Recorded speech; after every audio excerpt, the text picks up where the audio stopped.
Gusto mo bang yumaman? Pag-usapan natin yan. This is Teacher Timmy once again. Good morning. Another day, another discussion. So, real estate investment. Bakit ito ang best opportunity para sa mga Pinoy? So, disclaimer, this is for Filipinos.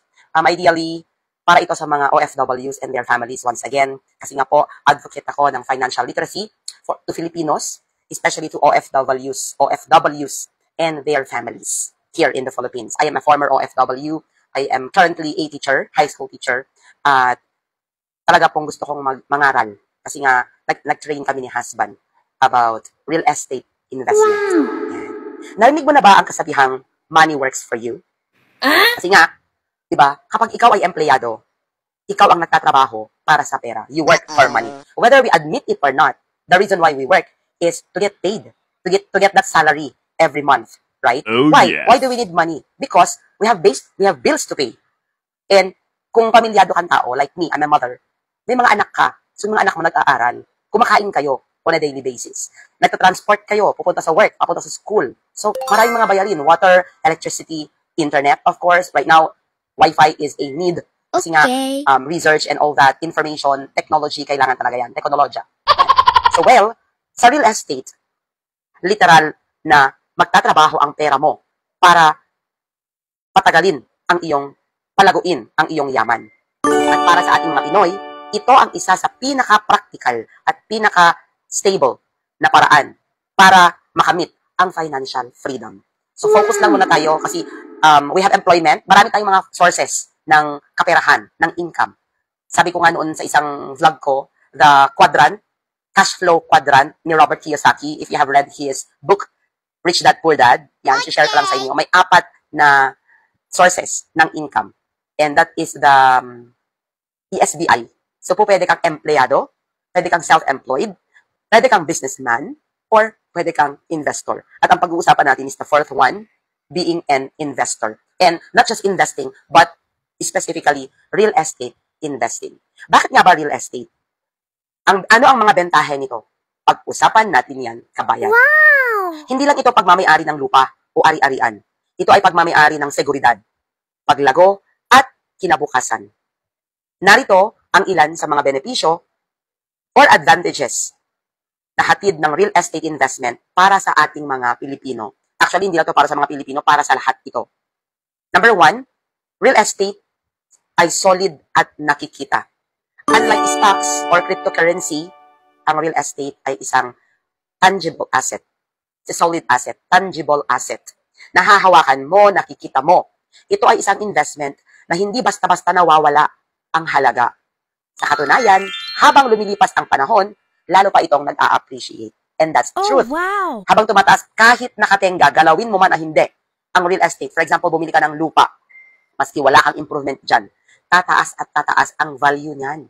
Wow! Number 2, real estate is the best inflation hedge. Ano nga bang ibig sabihin nun? Tumaas man ang presyo ng bilihin, bumaba man ang halaga ng pera, sa real estate, protektado ka. Habang tumataas ang inflation or pagtaas ng presyo ng mga commodities, goods, and services, tumataas din ang halaga ng iyong property.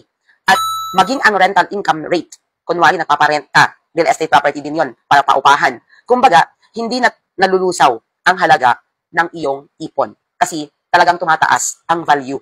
Even yung income mo, na-generate mo sa rental income, in case ang real estate investment mo ay paupahan. So, kalaban yan ng inflation. Kasi habang tumataas ang mga presyo ng mga bilihin, yung pera na value mo ay bumababa. Pero kung real estate, nilagay mo ang pera mo sa real estate, yung value ng property na yon tumataas. Sumasabay siya sa inflation. Wow! Yan. Katulad ng isang lupa. Example na lang natin. Dito sa amin sa Tuguegarao City, ang isang lupa noong 1960s na 100 square meter, mabibili mo lang siya ng around, let's say, 50,000, 10,000, mga ganon. Kasi mura pa nun. Ganon yung value ng pera. Pero, right now, yung 10,000 equals yung 10,000 or 50,000 mo noon regarding real estate investment sa Tuguegarao City. Take note, City, Tuguegarao City. Yung 100 square meters mo, mabibili mo siya ngayon ng around 1.5 to 2 million. Yes. Oh, wow! Kung may mabibili ka na 1 million, i-go mo na yan. Kasi, kung within the city, okay ka na dyan. So, just comparing, no, from 10,000 to 1 million, 50,000 to 1.5 to 2 million. Yes, that's true. Kasi ganun po ang pagtaas ng mga bilihin. So kasabay po ng presyo ng property mo, ang pagtaas din ng mga bilihin. That is inflation. para sa haba ng panahon. Sa long-term growth. Number 3. Ang real estate ay para sa mga may pasensya. Hindi po ito yung overnight na ikayayaman mo. Sasabihin mo, sige nga, mag-invest na ako sa lupa ngayon, tapos bukas, overnight, di ba? Pagising mo bukas, tataas yung presyo niyan. Hindi po ganon.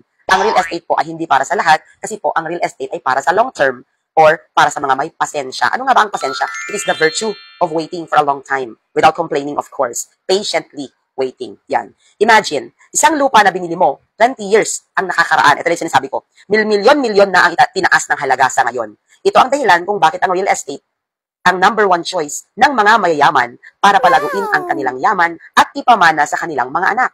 So it's generational. Ibig sabihin, from the naunang generation to the next generation to the next generation. Kasi hindi naman nasisira ang lupa. Bagkus, nagmamahal at nagtataas ang presyo. Buti pa yung lupa nagmamahal. Charis! Sa bawat taon, lumalaki ang halaga ng iyong property dahil sa development ng lugar at yung demand. So it does not necessarily mean you have to improve yung lupa na binili mo. Kunwari, binili mo yan sa city. Doon na tayo mag-focus. Tuguegarao City. Binili mo yan. Napalibutan na siya ngayon ng SM, ng Robinsons, ng airport, ng schools, mga establishments or infrastructures na alam mong nagdadala ng traffic or mga tao. Yan.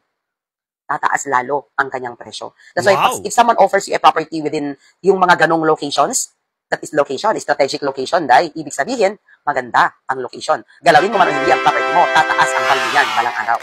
Ang part 2, subscribe for more.